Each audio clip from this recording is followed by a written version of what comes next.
ଯାହାର ଯେତେ ଭାଗ ତାହାର ସେତେ ନହେଲେ ତମେ ବିଧାନସଭା ଭିତରକୁ ପ୍ରବେଶ ନିଷେଧ। ଆଜି ଏଇଠି ସରିବନି, ଏ ଲଢେଇ ଚାଲିବାରେ ଚାଲିବ। विधानसभा ओबीसी संरक्षण निया प्रसंग उठाई गृह भितर एवं बाहर गर्जिछि बीजेडी। सरकार तुरंत ओबीसी संरक्षण लागू करंतु कही मोहन सरकार को अटैक करिछि दल।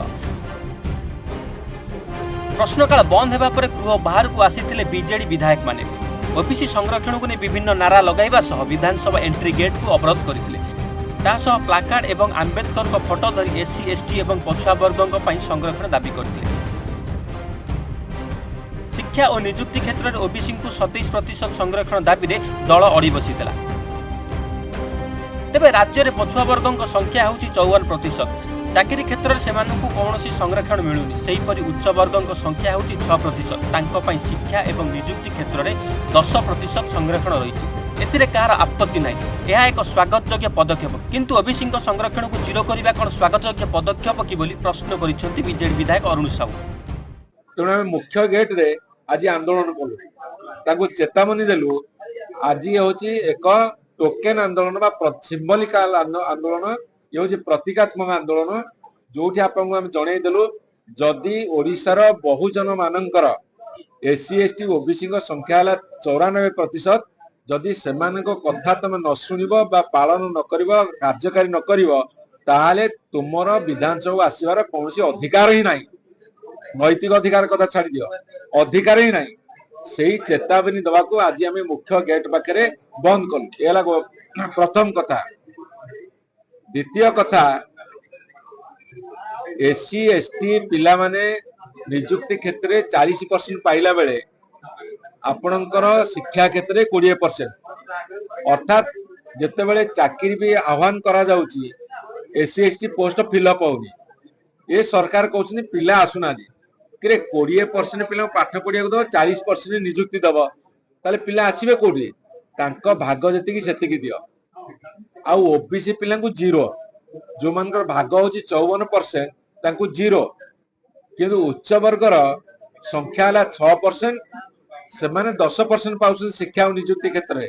आम स्वागत करुचु। उच्च वर्ग में जो माने गरीब पिला अच्छे से पातु, आम स्वागत करुचु।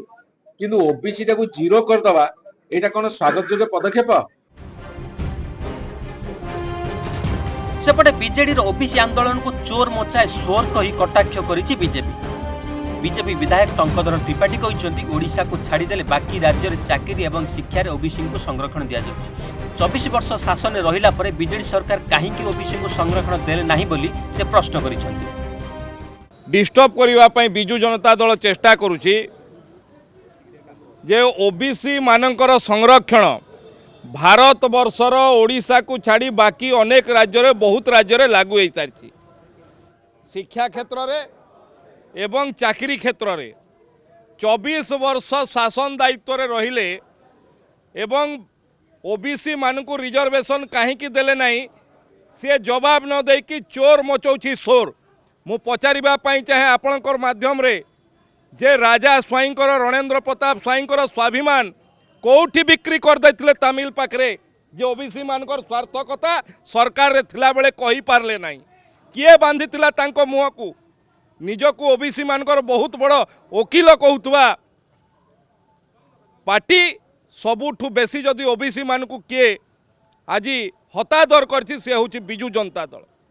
मु धन्यवाद देवी यशस्वी प्रधानमंत्री नरेंद्र मोदी, जे आर्थिक क्षेत्र में अनग्रसर, सेटा अन्य जातिर यथा ब्राह्मण करण एमान भितर भी तांकु भी रिजर्वेशन देइछंती। ओडिशा सरकार कहीं लागू कले नहीं।